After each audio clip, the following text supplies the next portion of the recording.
uno presiente que será una víctima, acaba siéndolo.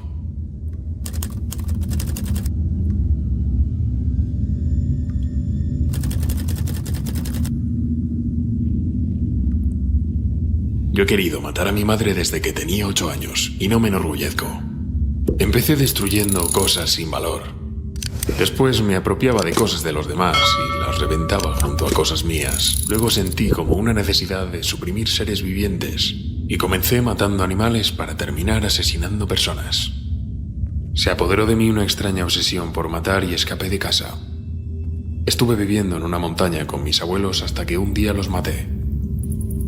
Ya no podía vivir en la cima de aquella montaña porque la casa estaba en la cima. Temía que la gente lo dejase todo, mirase hacia arriba, viese lo que yo había hecho y viniesen por mí. Yo estaba paranoico en aquel momento y sabía que si alguien hubiese subido y me hubiese mirado, simplemente mirado, le hubiese volado la cabeza. En una ciudad hubiese sido un asesino de masas a los 15 años. Habría matado hasta que me mataran, nadie habría podido pararme. Estaba asustado y agresivo, de espaldas contra la pared yo era como un conejo que corre y va borrando el camino. Y un día de pronto ya no pude resistir y salí de aquella casa disparando y gritando. Me entregaron a mi madre. Aunque se había decidido que yo nunca volvería a hablar con mi madre. Nunca. Ni nunca volvería a hacerle regalos de Navidad, la dejaría en paz. No obstante, a mí no me gustaba oír lo que algunas personas decían de ella. Que acabó tranquilamente con 3 maridos. El Estado me ha convertido en mucho más creíble de lo que en realidad soy.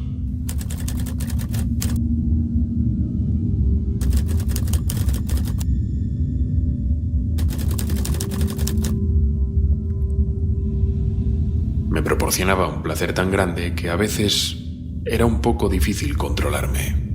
Sentado en la cama, con una cabeza cortada entre las manos, hablándola y mirándola, gozaba de tal manera que a veces estuve a punto de perder el sentido y me decía: «Estás loco». Pero añadía enseguida: «Si te das cuenta, no lo estás. Estás sencillamente contemplando una cabeza humana cortada. Tú has visto viejas pinturas que representan vikingos que hablaban con cabezas cortadas que llevaban metidas en una bolsa de piel. Forma parte de su cultura. Bien, formaban parte de la mía las que yo conseguí en los años 72 y 73. Resultaba inevitable matar a navajazos y cortarle después el cuello a una joven inocente. Inocente en el sentido de que ella para nada esperaba lo que iba a ocurrirle, porque no se lo había buscado. La primera participó activamente en su muerte. Lo tengo fresco en la memoria. Y no fue que me volviera loco, era que simplemente mis ideas estaban bastante confusas. Deseaba llevar a cabo ciertos experimentos sexuales, o mejor dicho, buscarle complementos al sexo que pudieran satisfacerme. Una semana más tarde, asesinaba a mi madre.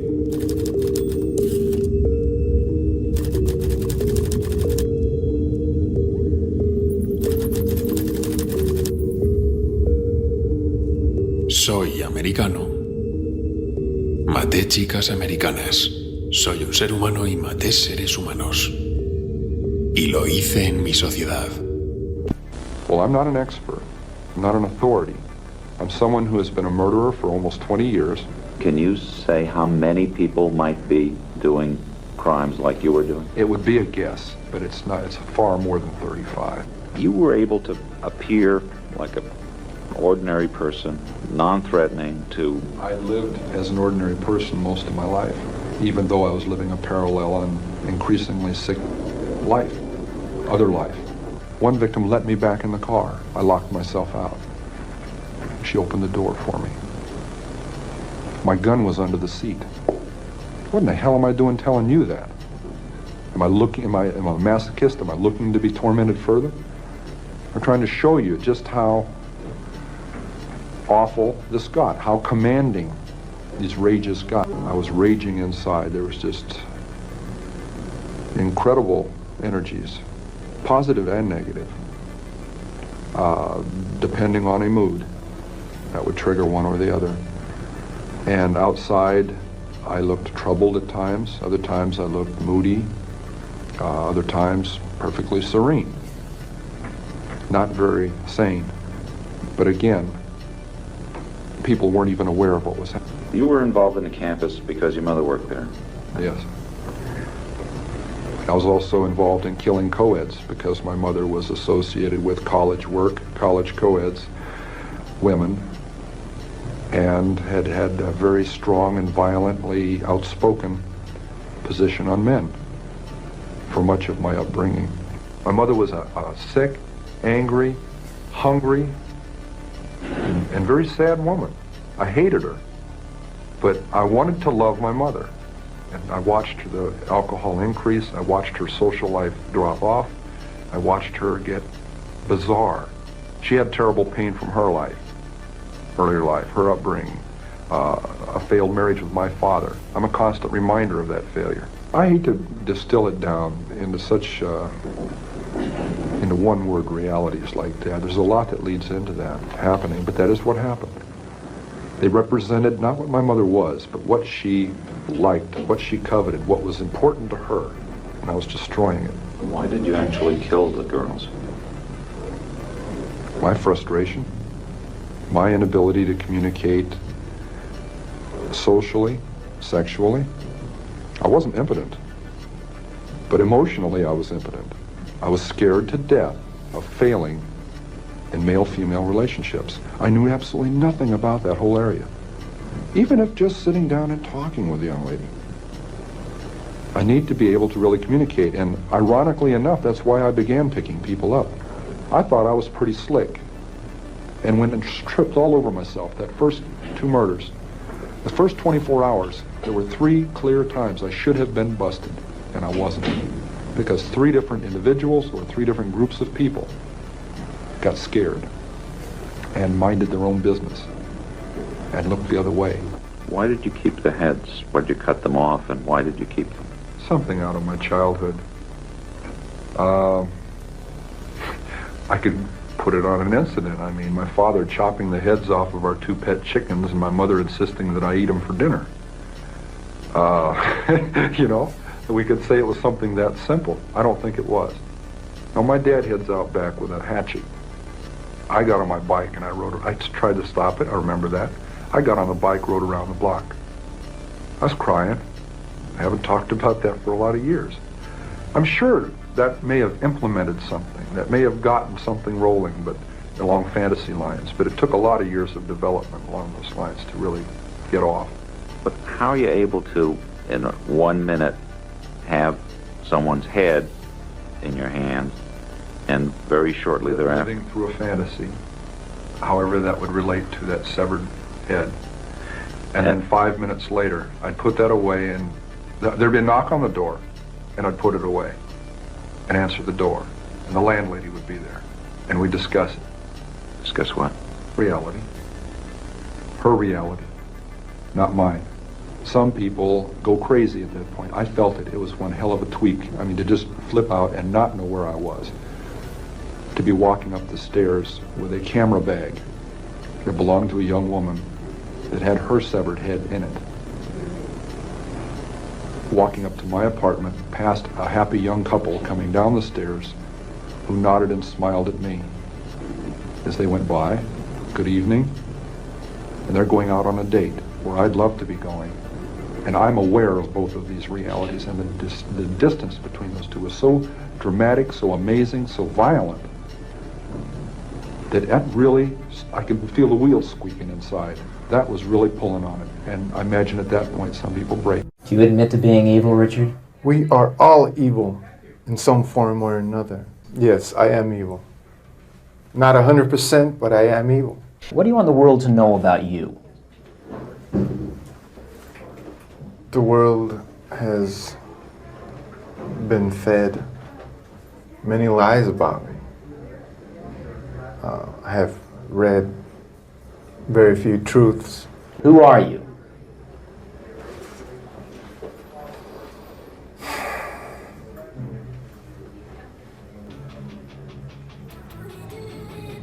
Just a guy. Just a guy. And that is all I care to say, really. They are open-minded people. I'll tell you what, I gave up on love and happiness a long time ago. Why? I don't care to explain that. Let the quote stand for itself. People in this day and age are brainwashed and programmed like a computer at being nothing more than puppets. This nation, this country is founded in violence. Violent delights tend to have violent ends. Madness is something rare in individuals, but in groups, people, and ages, it is a rule. Killing is killing, whether done for duty, profit, or fun. Men murder themselves into this democracy. You're good at reading the script, Richard. So you're not much at answering my direct question. A lot was made that you're a devil worshiper. You worship the devil? Have you ever studied Satanism? There are different sects of Satanism. Have you studied, just yes or no, have you studied Satanism? Yes, I have. Are you a worshiper of the devil? No comment. Scott. Se casó con otra y entonces se lanzó a la calle, se fue a Cincinnati y tuvo un hijo llamado Charlie Manson. Mi madre estuvo en prisión durante 5 años por robo a mano armada. Su hermano tuvo que trampear por las calles y ella lo obligaba a conseguir dinero para comer. Ella fue a prisión y yo solía visitarla en la sala de visitas de la prisión. Lo único que me enseñó mi madre fue que todo lo que decía era mentira.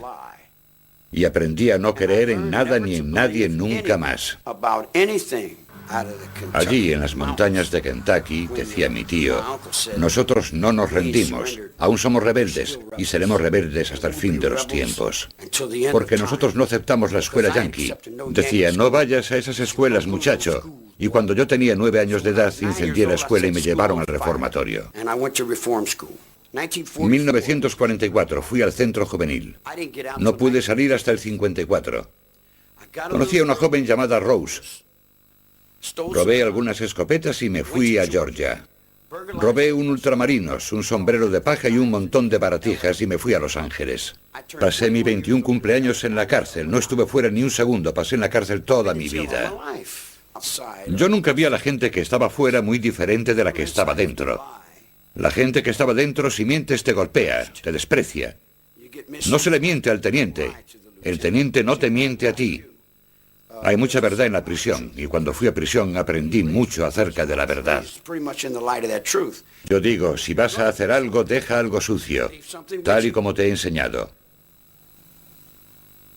Si vas a hacer algo, hazlo bien. Y deja algo sucio. Deja alguna señal que les permita saber que estuviste allí. Que tengas un buen día. Si estoy en la montaña y digo, sea, se hace. Si no se hace, voy a por ello. Y esto es lo último en el mundo que querríais que hiciese.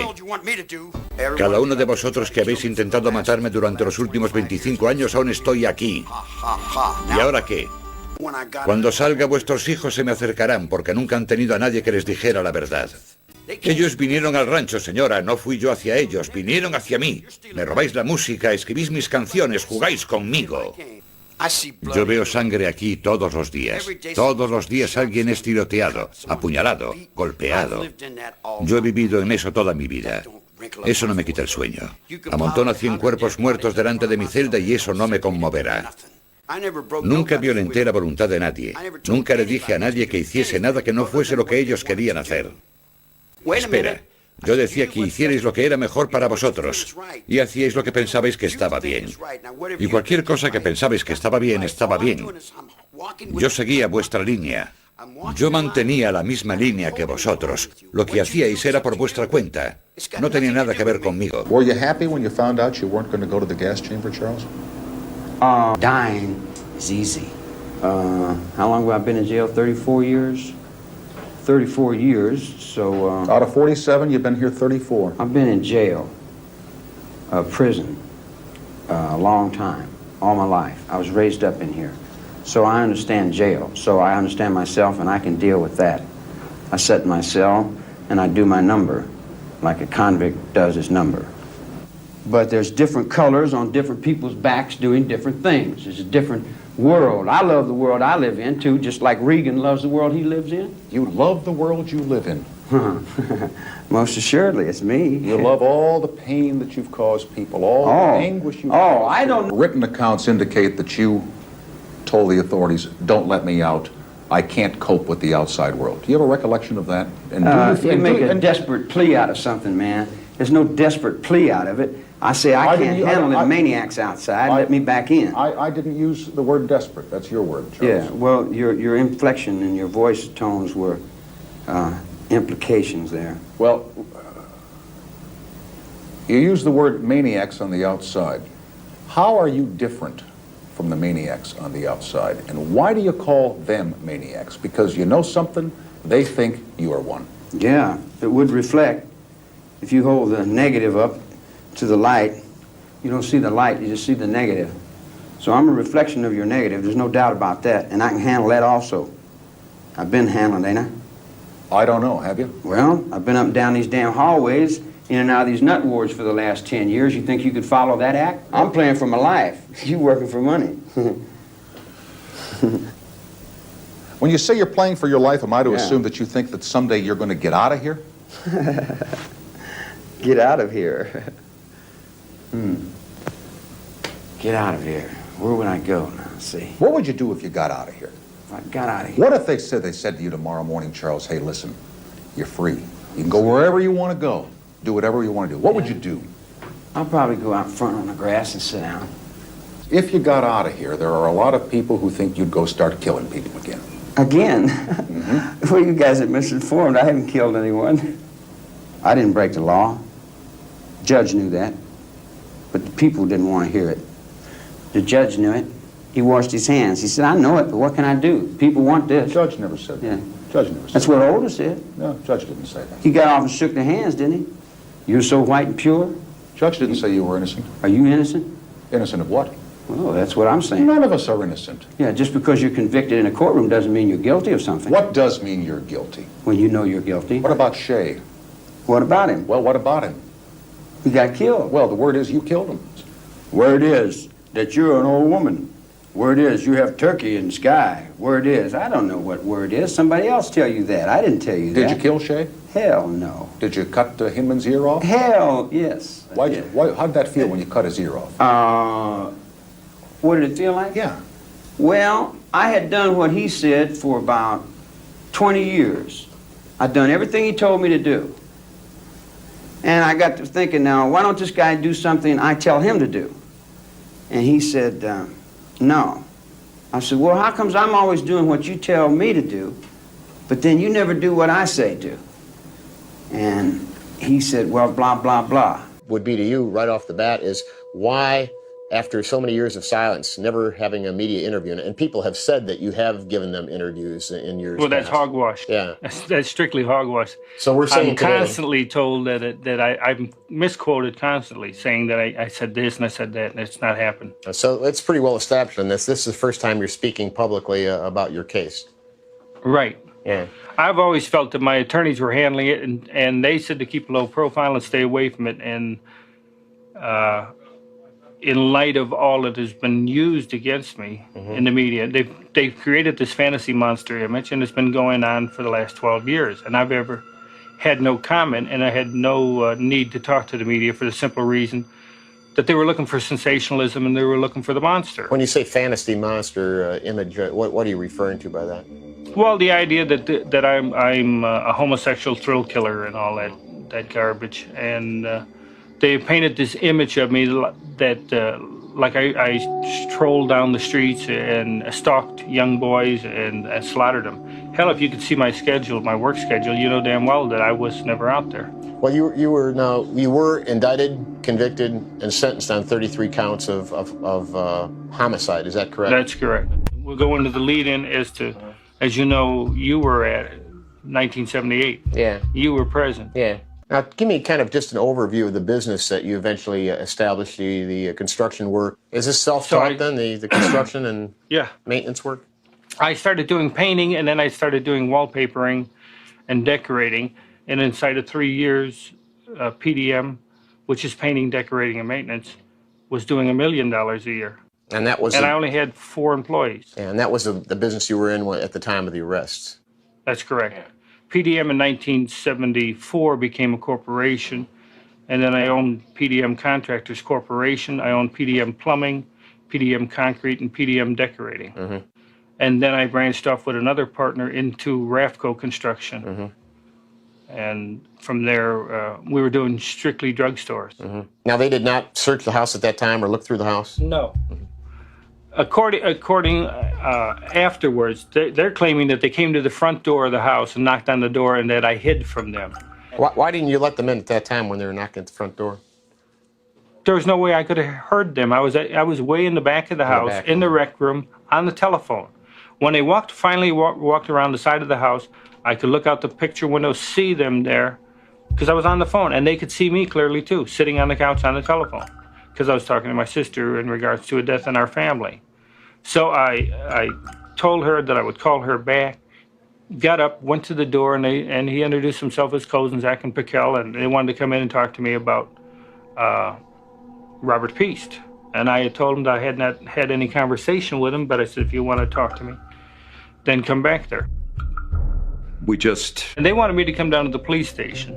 Okay, well, I didn't have time because I was doing work for the county and stuff like that. And finally, on the next day, after Kozenzak and Piquel were at the house, they had asked me to come in and give me an account of my whereabouts. The thing of it is that on that same day, they held me there for 9 hours, and while holding me there for 9 hours, they executed a search warrant. The first search warrant was executed on December 13th. That is the search warrant where they claimed they went through the house looking for Robert Piest. It was written up to be looking for Robert Piest, and Robert Piest wasn't there. The police had focused in on you as being the suspect in the missing boy, and eventually... well, they were following me around. Following you? Yeah, constantly. And on December 13th, I had made a statement to the police department, and from that date forward, they had me under surveillance. The only trouble is that the Mickey Mouse way they were doing it, they had 2 cars following me day and night, and they had trouble keeping up with me, so I used to go out to the car in the morning and tell them where I was going, so in case they got lost. Because at the time I was doing 5 construction jobs in 5 parts of the city. So in essence, I was all over the place. But this was like Keystone Cops. The subdivision where the Summerdale house is located is built on a clay field. And when it rained, the rain would come down from both ends and would flood from one house to the other. The crawl space would fill up with water. In 1976, I asked a landscaper, I said, what do you do for that sour odor of clay? And he said, spread white lime, just regular masonry lime. On the ground, he said it'll sweeten up the clay and you won't have that odor. It's sort of like what Charco does in filtering things. That's why the lime was spread in the crawl space. How much lime was spread down there eventually? I think 700 or 800 pounds of it. The clowning was relaxation for me. I enjoyed entertaining kids. Like some people are, they unwind in different ways, either by going out drinking or that. I could put on clown makeup and I was relaxed. And I enjoyed doing it. It was only twice a month that I did it. Yeah, this was not used then for a lure to draw kids to you as No, we would visit different hospitals and entertain the children there. And we didn't entertain them with handcuffs or anything like that. All we used was balloon animals and small toys and stuff like that. But we also did parades. And in the summertime, like on 4th of July, I used to be in 4 parades in one day. I've always told people when I got into clown makeup, I regressed into childhood. It was fun being a clown because you could be yourself or just let yourself go and act a fool. You could be slapstick and funny and have a good time. That's why I always enjoyed clowning. Clowning has taken a bad name because of what they've used in my case. My dad came from the old country. Limited education, but he was a good provider and with strong will and strong views. He was also an alcoholic, sorry to say. Was he abusive? Did he strike out at you? When he drank, he was almost like a different person. My dad struck all of his children all the time. Yeah.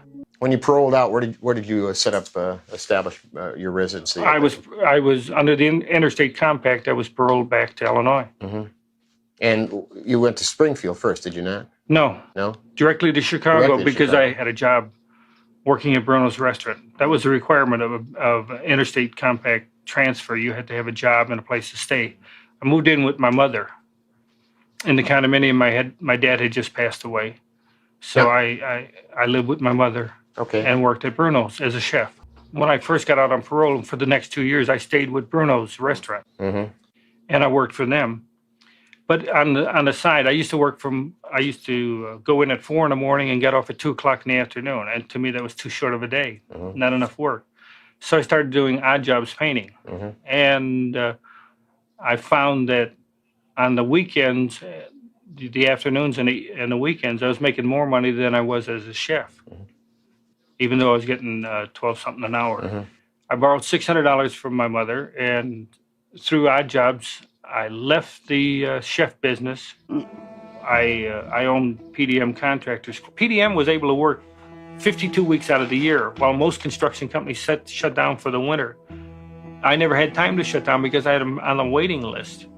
Our business was growing at that rapid rate. The media has called you a homosexual killer. What is your position on homosexuality?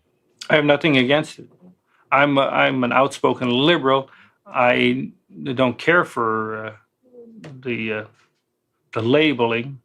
I don't care for any labeling for that fact. Do you claim homosexuality? No, I would definitely not be homosexual. I have nothing against what they do, and I don't deny that I've engaged in sex with males, but that I'm bisexual. You're bisexual? Right. My preference is women, and I've been married enough times and have children, and I see nothing wrong with it. My dad had conservative values. If you were out after midnight, you were up to no good. My dad did not believe it. If you were out after dark and you didn't leave a phone number, you were up to no good. So I think that's why I tended to go that way more, just to be the opposite of him. I was married twice, and just because I didn't get along in the marriages, my marriages went down the drain only because I was a workaholic, working 7 days a week in that. There was 12 keys out to the house. 12 sets of keys? 12 sets of keys. Anybody working for PDM Contractors had a set of keys for the house. So you could come and go when you wanted. And of course, my neighbors would keep me informed. They would inform me, God, while you were out of town, they must have been partying all night there. Now, when the search warrants were effected in your case, they did find an awful lot in the crawl space of your home, did they not? Well, yeah, I had offered to sell them the house because I thought there was nothing down in the crawl space. Yeah. I had never had any qualms about them going down in the crawl space. Well, how many bodies were actually located on the property, and where? To my understanding, there was a total of 29 bodies or 28 bodies were found on the property. 27 of them under the house. And the rest? One was under the driveway, one was under the garage. So that makes a total of 29. Okay. Now, from the standpoint of the arrest, when you were arrested in this matter, It snowballed. It snowballed. Okay. What was the date of that arrest? Do you recall? December 22nd, 1978 is when I was arrested. My encounters were always by happen chance. If you pull up at a stoplight and there's somebody standing there waiting for a bus, if you give them a ride, and if you ask them whether, do you get in anything or you want drugs or something like that? That's how it happened. Always happen chance encounter. A number of 3 or 4 psychiatrists, psychologists interviewed I had you. 13 of them. There was 6 for the defense and 7 for the state. Yeah. What was the state position doctor, of the defense psychiatrists? What did they feel your problem was? What did they come up with from the standpoint of what the hell is it? God, I can't remember offhand. Borderline personality, antisocial behavior. I don't see how anybody can be antisocial when you were involved with the public as much as I was. How about the multiple personality issue? Oh, the multiple personality came out of Dr. Reifman and Hartman. These 2 clowns from the Cook County there. They came to see me the first time. I said, you want to talk to John Wayne Gacy, the politician, the clown, the family man, or the businessman? The next day, I see it in the newspaper. Gacy has 4 personalities. Everywhere you'll see there's 5 confessions by John Wayne Gacy. Now, if I confessed to something, then why wasn't it videotaped? Why wasn't it recorded? Why wasn't a stenographer brought in, had it written up, and have me sign it? There is no confessions in this case. What I did not know about this insanity defense is that in the state of Illinois, when you plead not guilty by reason of insanity, you're saying that you committed the crime, but that you were insane at the time. So it's not a question of innocent or guilt anymore. What they're trying to do is your whole trial now becomes an insanity trial, where you're to decide whether a person is sane or insane. Tim McCoy was the first one, and Tim McCoy's name wasn't put on him until 1988. Prior to that, he was known as Unknown Number 9, and he was buried by me in the crawl space. That's the only knowledge that I have of it. What was the circumstances of that? He was killed in the house in self-defense. And who killed him then? I stabbed him. Yeah, and it was an issue of self-defense. Why was he in the process of assaulting you, or what? He was coming at me with a knife. I just took the knife away and twisted it in his hand, and that's what killed him. So at that point, you yourself did bury him then in the crawl space. Right, and if you notice, he's under concrete. Did you bury any of the others in the crawl space? No, I had nothing. I had no knowledge of them. Yeah. Well, why is it that your first one is there, and then 20 some others are buried down there as well? Did somebody know that you had done this with the first one, giving them an idea? More than likely, when drinking and getting high with the others, yeah. Admitting it to them. So you feel others then followed your suit in using this as a burial ground? Without a doubt. Yeah. Just want to highlight on John Zick. They want to make such an issue over John Zick and his disappearance. I think he was killed for his car, personally. And your personal knowledge of the Zick case then is my personal knowledge of the Zick case is that I had come home and Zick and Rossi were at the house. I had a few drinks. I went to bed. When I woke up the next morning, Rossi was sleeping on the couch and Zick was dead on the floor. I went about my own business, and he was gone later on. And where did he go? Where did he end up? I assumed he ended up in the crawl space. Did you see him being transported down there? No, wasn't present. Didn't do the transporting. But when he was dead on the floor? He was dead on the floor, yes. And did you have conversation with anybody about that? No. In other words, I just kept my mouth shut because I didn't want to get involved. My idea was to just stay out of it. What was your state of health as a child? At the age of 10, I was told I had a enlarged bottleneck heart. Okay, and so I had a tendency to pass out a lot. How about childhood illnesses? Did you have accidents rather? Any sort of I was injuries or accidents? When I went to the other vocational school, when I first went to the vocational school, I got hit with a park swing in the side of the head, caused a masterite. At what age was that? Approximately. 14, I believe. Got hit with a swing? Were you unconscious? Yeah, I was taken to a medical clinic. That was at the time, that's when I started seeing that I had epilepsy. Did you have any episodes of, seizures? Seizures? Yes, seizures were, according to the doctor, they claimed that when I have an epileptic seizure, I had 800 times my own strength, or 800 pounds of strength. Had you ever been sexually abused by anybody? At the age of 9, there was a contractor. Building contractor? Building a house next door, and he used to pick me up and take me for rides, and always wanted to show me wrestling holds with always pinning my head in between his legs. But at the time, I did not look at it as sexual. He was showing me wrestling holds where my head was always constantly pinned between his legs or under his legs. I think that they did a disservice to me, and they did a disservice to the victims. And you know what people don't understand is I feel I was wrongfully convicted for 33 murders, and it was only because of sensationalism and ego. The Des Plaines police did a sloppy investigation. This is, it may not be the correct way of wording it, but the thing of it is that they had other suspects, and they had tunnel vision in to say, it's Gacy's house, it's easier to put everything on Gacy. As you know, I'm a bug about record keeping. All of my business records confirmed where I was, who I was with, what hotel I stayed at, what meals I ate. Everything was in the files. And all of those files on December 29th of 1978 were confiscated by the Des Plaines Police Department. And those files there alone could have proven that I wasn't in Illinois when 16 of these murders, when they finally set the dates as to when these murders occurred. To cooperate and to assist to pursue that to the ends of bringing others to justice. Would you be willing to do that? I got no qualms about that, but what I don't understand is why wasn't it done to begin with, Bob? The thing of it is, they want you to believe that I and I alone committed these murders, and I had nothing to do with the murders of anyone. If anybody was involved, then how many people are we talking about beside yourself? We believe there was 4 people involved, and that would be Michael Rossi, David Cram, Philip Paskey.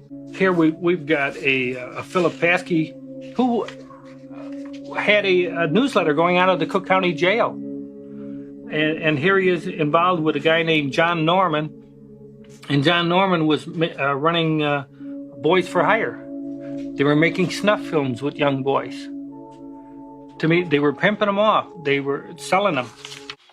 There was a crossover when we checked into John Norman's background that he goes all the way back to the early 70s, involved in, he ran the Norman Foundation. He run Epic International and the Odyssey Foundation out of Dallas, Texas.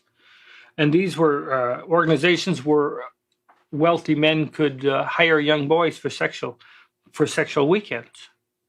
Male prostitution. Had you ever met Norman? You ever had any contact with Norman? I have yet to see a current picture of him, and therefore I'd had to say no. Phil Paskey may have been with him at one time or another because, see, again, I came home from out of town at times, and Phil Paskey would be at the house drinking beer or something like that. David Cram is the one that brought Phil Paskey in, because Cram, when he didn't want to do nothing, he got a hold of this guy and said, well, this guy can get you somebody for sex. I have a lot of things that I've forgotten that I can't remember. For instance, I can go back to my childhood and stuff and I still remember that, but yet I can go into the 70s and there are a lot of things I can't remember. The same thing with the victims. I've looked at all of, I don't know if you notice here, we got pictures of every one of the victims here. And believe it or not, for the last 12 years, I've studied these photos of the victims. And there is no, we have a shot of all of the victims together here. And when you look over at the photos, I have no recollection of any of them, never met them. And we've gone over this more than once. They're just names and faces. And when you look at them, the thing of it is, we took it a step further. We went into their backgrounds. I wanted to know where they were at, what schools they attended, who they hung out with, and what kind of activities they were into. And that's what we dug up on each one of the victims. But still, there is no association. None of them never worked for me. None of them, they never went to any places that I ever hung around, because I didn't hang around that many places unless you were involved in politics or if you were involved in clowning, then I might have ran into you.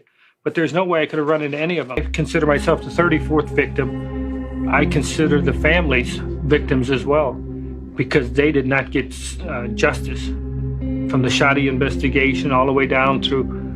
Is that the victims' families are not aware that in a lot of the cases they don't even have the remains of their own sons, because Dr. Stein never turned over the whole body.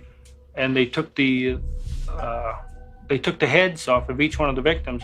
So when you turn over the remains to a loved one's family, they don't have the whole body. What do you actually feel that my case has been thoroughly investigated? I know. Yeah. I don't want a political answer from you. I want a basic answer. Do you actually think that the investigation of my case has been done right? I believe in your case that there should have been more focus on others, as there should have been others checked out a little more thoroughly. That's the belief I've developed over these years. Yeah, I just think that we're kind of wrapping it up here. I think we accomplished something today. Certainly we put something down on tape that has not been said. My feeling as a career law enforcement officer is that if John Wayne Gacy is guilty, then he should be punished. If John Wayne Gacy has others involved, then they should be brought in, they should be punished. Basically, I believe in total investigation and total justice, and that's really what I've been looking for all along. Con tu ayuda, sabremos más sobre los asesinos en serie. ¿Qué sentías cuando apretabas tus manos alrededor del cuello de otra persona? De ese modo, por fin encontré la forma de vengarme de las mujeres. Me miraban e intentaban detenerme. No, por favor. Pero yo seguía ahogándolas. No podía dejar que se escaparan. Alguna de ellas me habría entregado a las autoridades y ya no habría podido seguir matando. ¿Qué podría contarnos el viejo Gary sobre las escenas del crimen que el nuevo Gary no sepa? No puedo explicarlo. No sé lo que pasa por mi cabeza. A veces la rabia me consume y tengo que dejarla salir. Cuando una persona comete un asesinato, regresa a su casa y no sabe qué hacer ni dónde meterse. Ese no era tu caso, ¿verdad?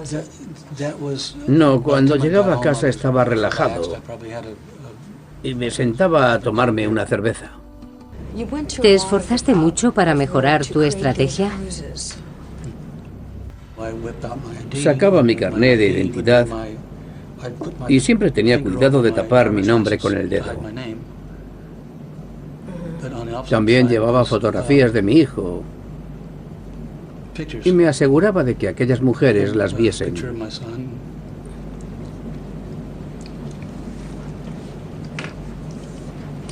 Así que pensarían que era un hombre completamente normal. Me comportaba como lo haría el típico cliente. No despertaba ninguna sospecha. Así es como las engañaba. Yo no era la persona que aparentaba ser. ¿Por qué las odias tanto? ¿Que por qué las odio? Porque las mujeres pueden controlarme y no me gusta que me controlen. Por eso, esas prostitutas querían controlarme. Nadie me ha querido nunca. No me importan. ¿Qué imaginabas que le hacías a tu madre con ese cuchillo? Que le cortaba el cuello para que dejara de humillarme de una vez. Fantaseaba con hacer el amor con ella, tocarla, sentir su cuerpo. ¿Qué pasa? Acabo de descubrir que me encantaba matar mujeres. Assassin. Assassin.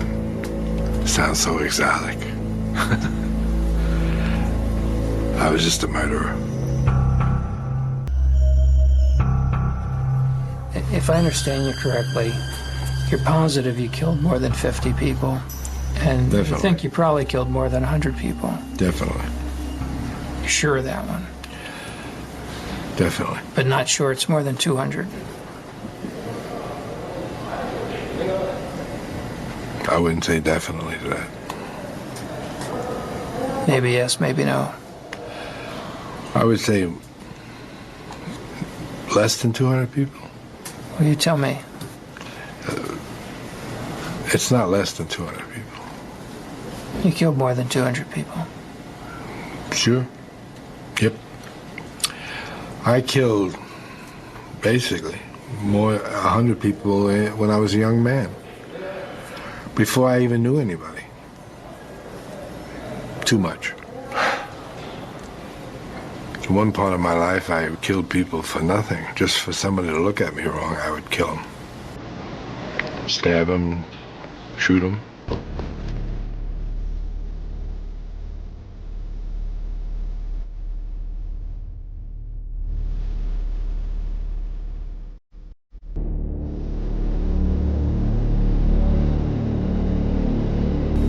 Did you like to look them in the eye? I wanted them looking straight at me. This was a long way away. The distance we are now. We were closer. What did you want them to think as they died? Just see my pretty face. I take it to them. But the last thing they ever saw was me. And if they carry that glimpse to eternity, infinity, or whatever it is, they're gonna be thinking of me all that time. I would see the blankness come over it. I'd watch them die. I just didn't shoot them and walk away. I saw the surprise, the shock, the blank. They're gone. And all I saw was my reflection. But that's it. Did you have a favorite place you'd like to shoot? A favorite? Yeah. Well, most of the time, if you're up close, you shoot him under the chin. You would shoot him. Shot a guy one time in his Adam's apple. See how long it would take him to die. How long did it take? A few minutes. He drowned, actually. He didn't. Drowned in his blood? Mm-hmm. I was with somebody else. We had a $50 bet. I lost. Yes. Do you know what an adrenaline rush feels like? Oh, yeah. What will give you one? Sex. It's the only one. I don't really get anything from hitting anybody, hurting anybody, shooting anybody. Does nothing for me. The only thing that gives me pleasure is sex.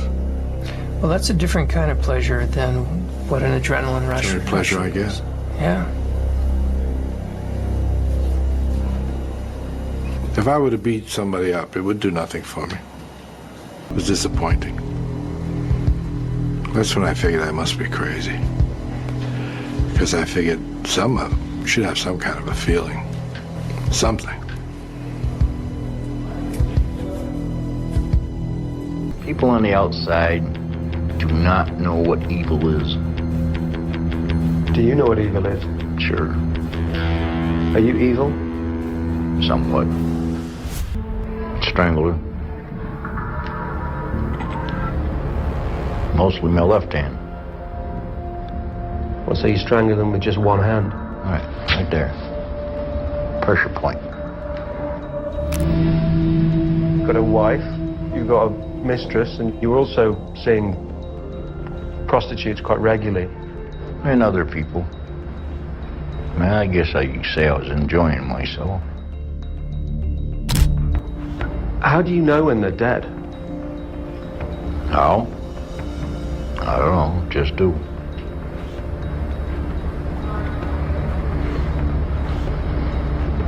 More or less after they just relax. The body relaxes, doesn't fight no more.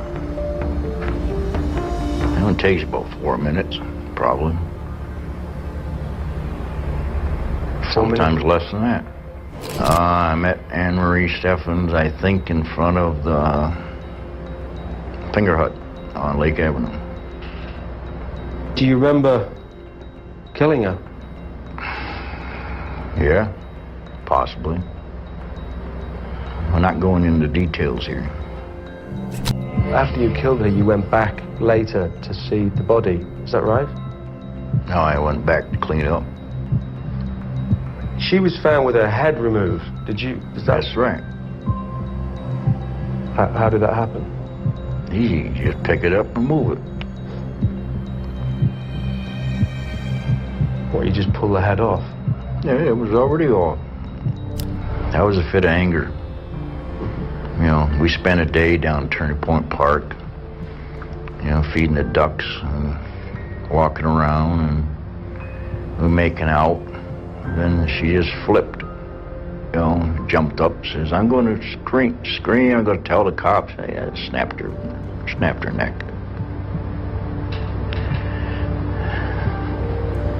Stayed there all day until dark. Then split her open from her neck to her groin. I didn't go all the way deep into the stomach area, just split her open. I don't know why. And this guy sits down beside me and he starts talking about the case, pointing out all the decoys. I'm laughing at him. Why were you laughing at it? Well, I thought it was hilarious, you know. He didn't know who I was, but he had to open his mouth. He thought he was talking to somebody on the team. And he was actually talking to the killer? Yep. Started kissing me. And what happened? Why are you crying, Mark? It hurts. What hurts, Doc? She squeezed me. And what do you say to Mommy? What do you say to her? I know. What do you say? Stop. No. All right, Mr. Rader, I need to find out more information. On that particular day, the 15th day of January, 1974, can you tell me where you went to kill Mr. Joseph Otero? I think it's 1834, Edgemore. All right. Can you tell me approximately what time of day you went there? Somewhere between 7 and 7:30. This particular location, did you know these people? No, that's no, that was part of my, I guess my what you call fantasy. These people were selected. All right, so you. Okay. Oh. You were engaged in some kind of fantasy during this period of time? Yes, sir. All right. Now, when you use the term fantasy, is this something you were doing for your personal pleasure? Sexual fantasy, sir. I see. So you went to this residence, and what occurred then? Well,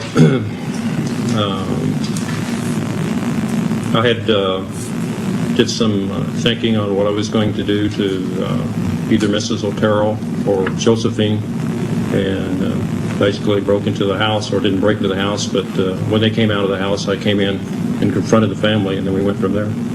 All right. Had you planned this beforehand? To some degree, yes. After I got in the house, I lost control of it, but it was, you know, in the back of my mind, I had some ideas what I was going to do, but I basically panicked that first day, so. All right. When you went into the house, what happened then?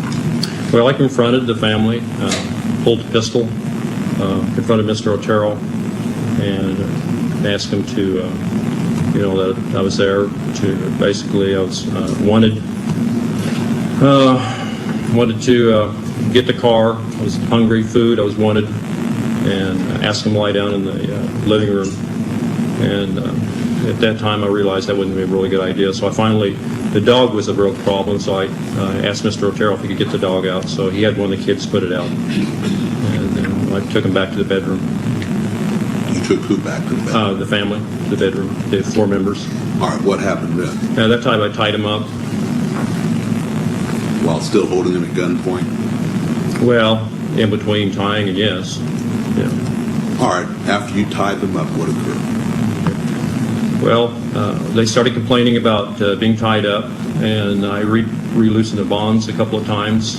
Tried to make Mr. Otero as comfortable as I could.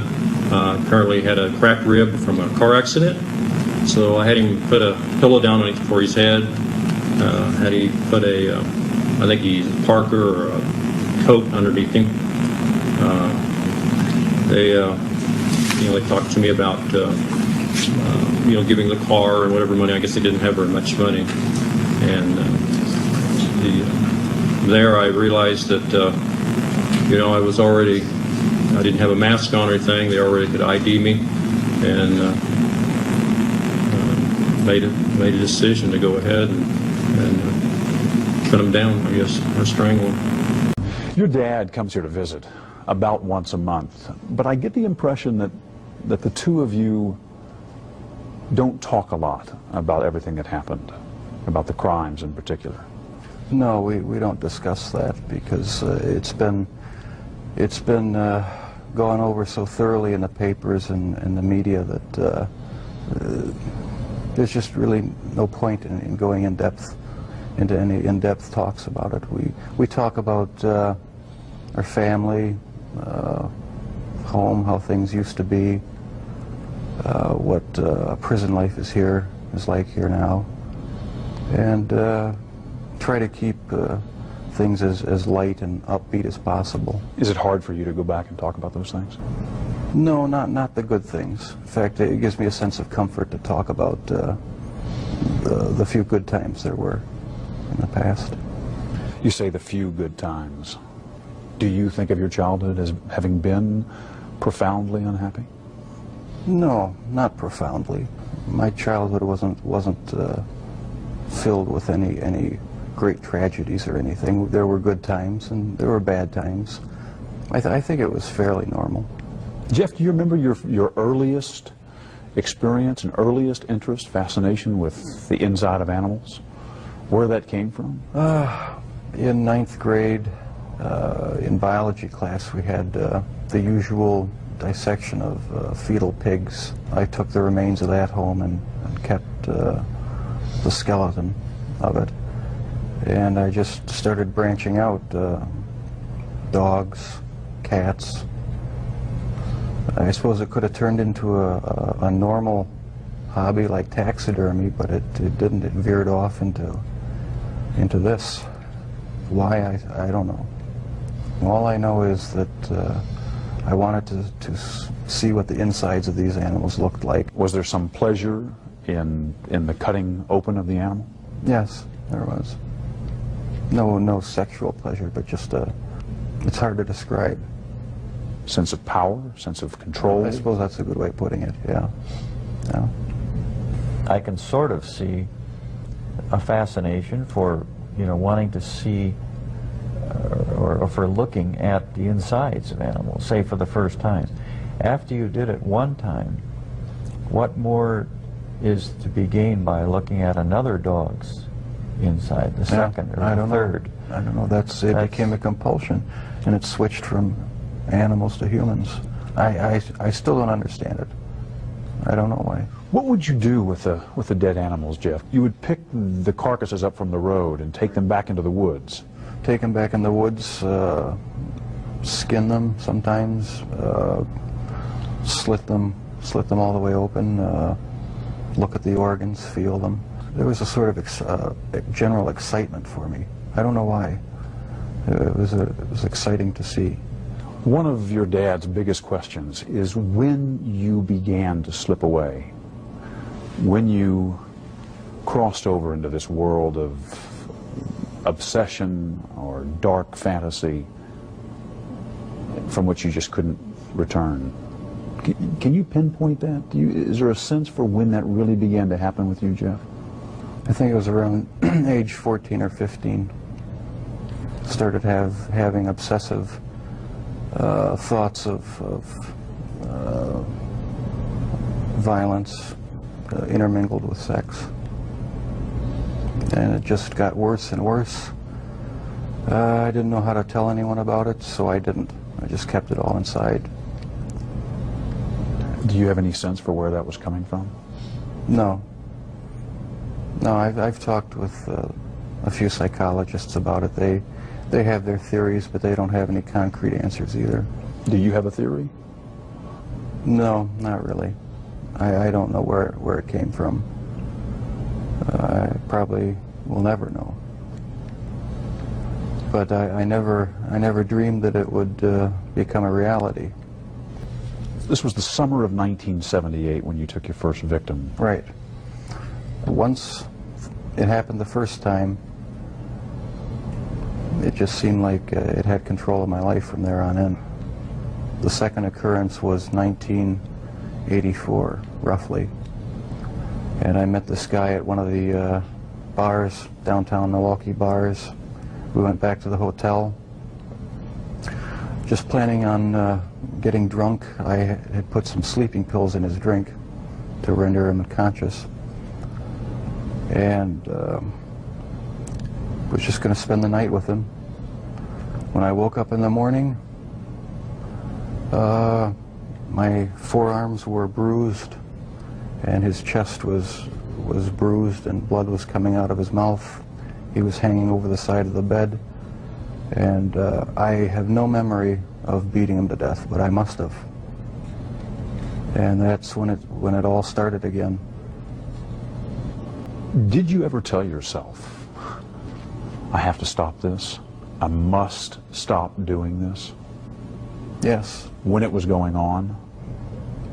After the second time, it seemed like the compulsion to do it was too strong, and I didn't even try to stop it after that. But before the second time, things had been building up gradually, going to bookstores, going to the bars, the gay bars, bath clubs. When that wasn't enough, buying sleeping pills and using it on various guys in the bath clubs. It just escalated slowly but surely.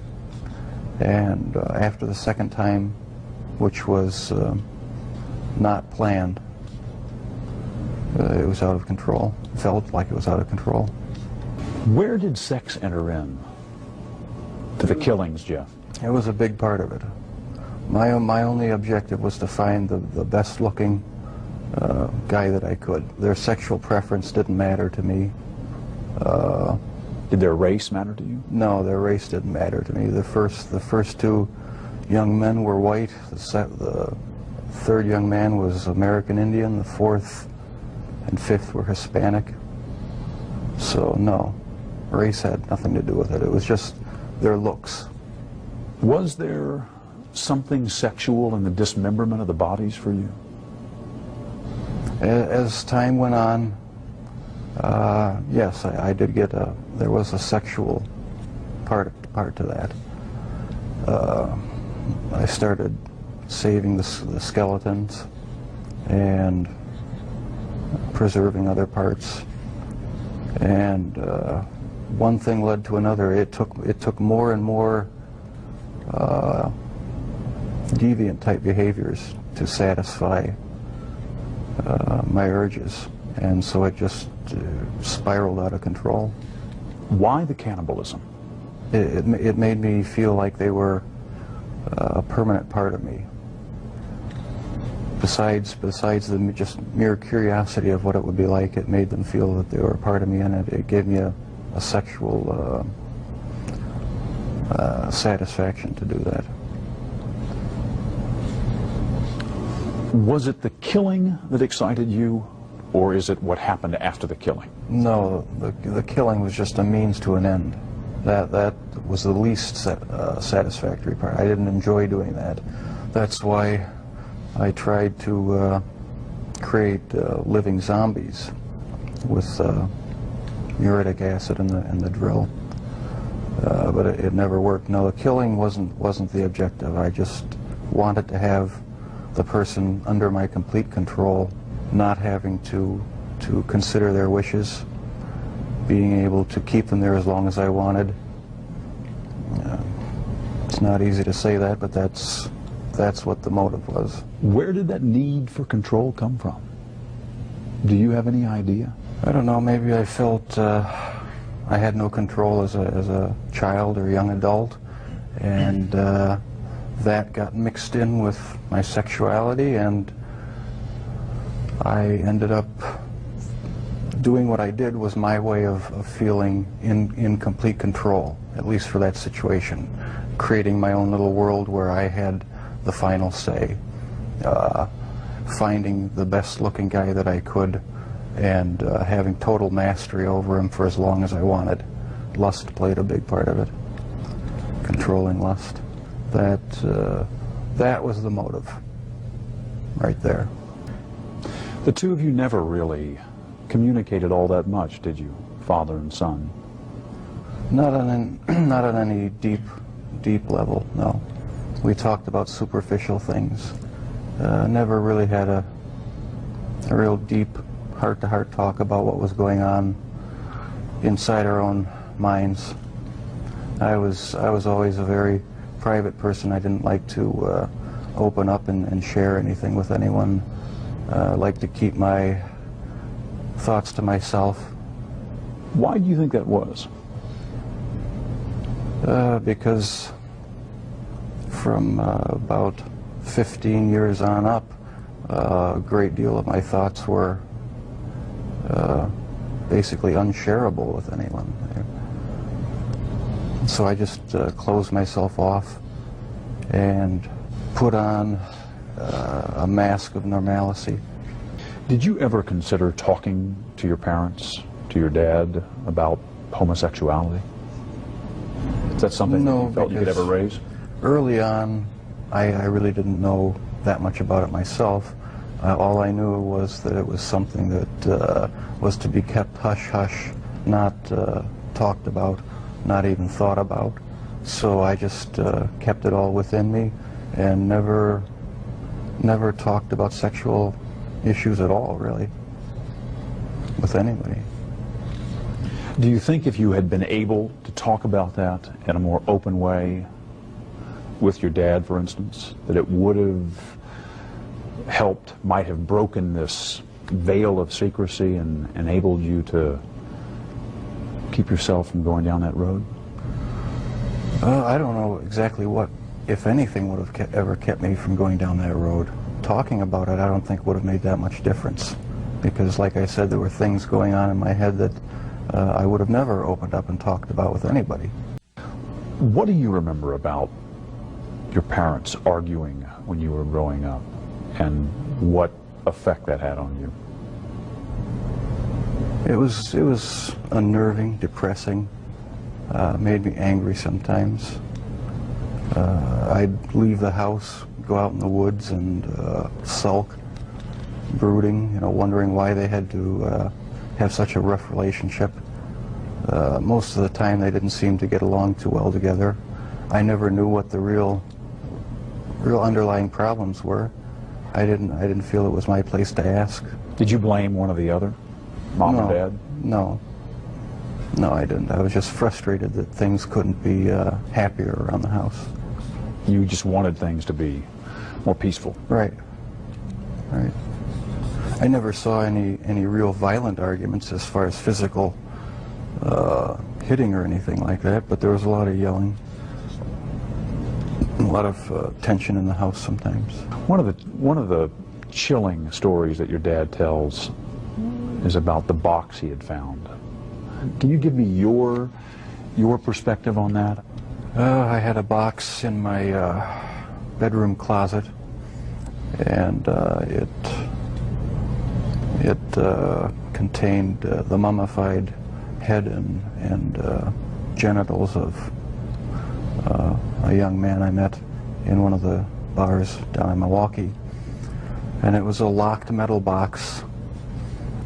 My dad one week came to visit and happened to see it, and we got into a bit of an argument because I wouldn't open it up. He took the locked box down to the basement and was about to smash it open. What were you thinking as he was making his way downstairs to open the box? Well, I was outside, and I was thinking I've got to stop this from happening. I didn't know what I'd do or say. I didn't know what would happen. I thought, you know, it's all going to come crashing down now. And but the box was never opened, not in my dad's presence. And so the lies continued. The whole scenario just continued for years after that. Were there times when your dad may have been closer to discovering what was going on than even he knew? Times where you got worried that maybe he would find something out? The box incident was about as close as it came, yeah. That was just one incident. There were others, but that was a particularly nerve-wracking one. Are there others you can share? Other close calls? When acidified, dissolved human remains were found, they didn't look like human remains anymore, but they were in the trash bin outside in the garage. That was one incident. And a few others I'd rather not go into right now. Were you relieved to be arrested? Part of me was, and part of me wasn't. Explain. I don't know. It's like I don't believe I have a split personality, but you know the feeling where you're sort of glad about something, but on the other hand you're not. That's how it was. It was a relief not to have to keep such a gigantic secret that I had kept for so many years. And once I saw that I had no choice but to face it, I decided to face it head on and make a full confession. So I am glad that the secrets are gone. I tell you, Dad, I'm really sorry that this has happened, and I love you a lot. I love you too. I'm sorry. Don't be sorry.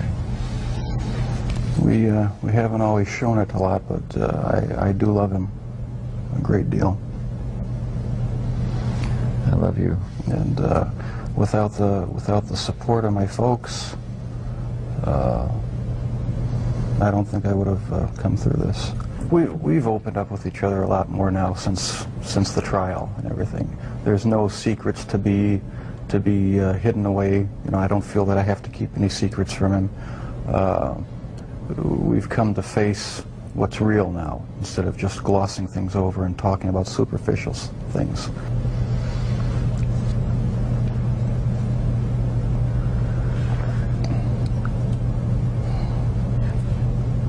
I can't think too clearly right now. I'm feeling pretty emotional.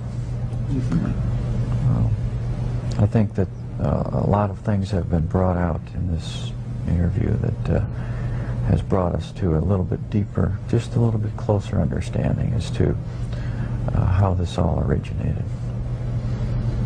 And, well, whenever I get emotional, my analytical side gets clouded, and I can't express myself quite as well as I would like. Can you talk about the feelings you have?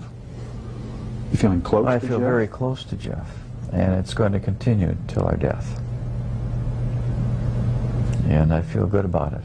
Do you think you'll ever have the answers you've been looking for about why, what happened, and what role, if any, you played? Maybe not. My primary question is the origins of it. And if something can be learned about that, it may help other people avert problems. Is it still there, Jeff? Does it ever go away? In part, no, it never completely goes away. I'll probably have to live with it for the rest of my life. I wish it would go away. I wish there was some way to completely get rid of the compulsive thoughts, the feelings. It's not nearly so bad now that there's no avenues to actually act on it. But no, it never seems to go completely away. So the thoughts still come to you? Sometimes, yeah. Are you different, Jeff, in terms of how you think back on all of this? I would hope I'm different. I'm glad that I'm in a position now where I don't feel the compulsion to do these things. I'm glad that it's over. Any words I say to the victims' families are just going to seem trite and empty. I don't know how to express the regret, the sorrow,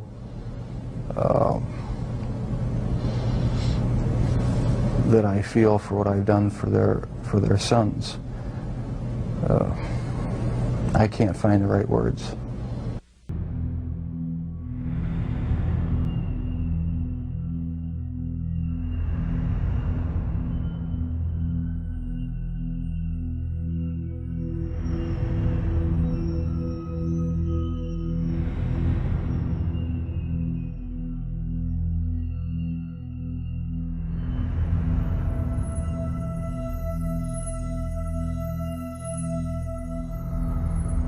I grew up in a wonderful home with two dedicated and loving parents, one of 5 brothers and sisters.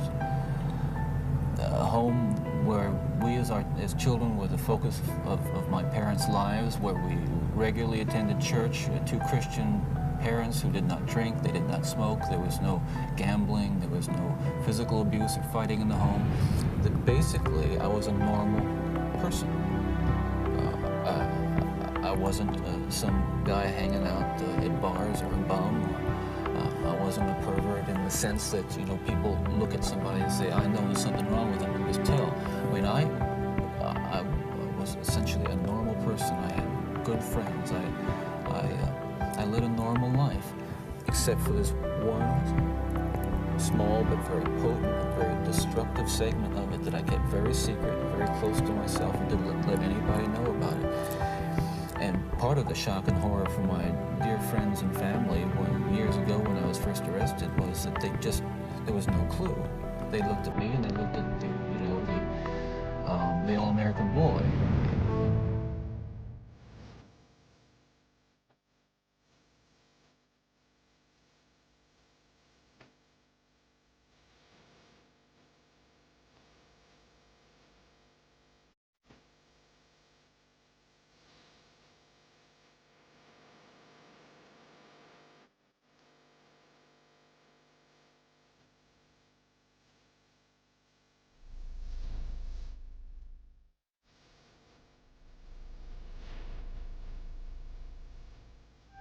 Until you reach the point where the pornography only goes so far.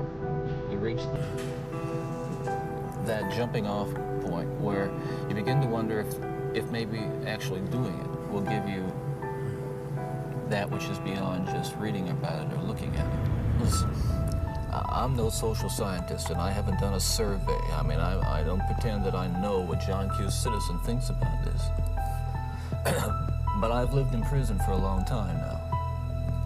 And I've met a lot of men who were motivated to commit violence just like me. And without exception, every one of them was deeply involved in pornography, without question, without exception, deeply influenced and consumed by an addiction to pornography. There's no question about it. The FBI's own study on serial homicide shows that the most common interest among serial killers is pornography. Those of us who have been so much influenced by violence in the media, in particular pornographic violence, are not some kinds of inherent monsters. We are your sons and we are your husbands. And we grew up in regular families.